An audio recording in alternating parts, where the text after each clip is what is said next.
Free fire গেমটা এমন একটা গেম যেটা যে একবার খেলছে সে বারবার খেলতে মনে চায়। প্রথম পারবে না, চেষ্টা করতে করতে যখন পেরে যায় তখন আর ছাড়ে না। আর এই গেমটা যারা একবার খেলছে, যার মনে একবার জায়গা করে নিয়েছে, সে কখনোই গেমটা বলতে পারবে না।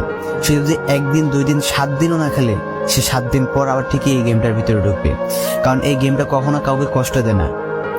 এই গেমটা সবসময় সবাইকে আনন্দ রাখে। এই গেমটাতে আমি অনেক সময় কাটাইছি, আর এটা আমি কখনো ভুলতে পারবো না। এই গেমটা আমার কাছে এমন একটা গেম যেটা কিনা আমি বলে বোঝাতে পারবো না। অ্যান্ড এই গেমটা শুধু আমার কাছে না, আমি মনে করি যে প্রত্যেকটা ফ্রি ফায়ার প্লেয়ারের কাছে অনেকটা ইমোশনাল টাইপের একটা গেম হয়ে গেছে। কারণ এই গেমটাতে বর্তমানে যে অবস্থা হচ্ছে, যে গেমে এমন আপডেট দিতেছে, আপডেট দেওয়ার কারণে পুরো গেমটাই চেঞ্জ হয়ে যাচ্ছে। আগের ফ্রি ফায়ার আর আগের মতো নেই। তো এই কারণে হয়তো কোনো এক সময় আমরা এই গেমটা ছাইড়া দিতে হবে, তবে ছাড়া হবে না। যদি ছাড়া হয় তাহলে শুধুমাত্র গেমটা ব্যান্ড হওয়ার পরে ছাড়া হবে।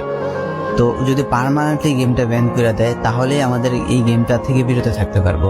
আর না হলে কোনোভাবে ছাড়া, যতই আপডেট আসুক না কেন আমরা ছাড়তে পারবো না। এই গেমটার প্রতি যত একটা মায়া জড়াই গেছে, তো এটা আমাদের পক্ষে ছাড়া একবারে পসিবল না।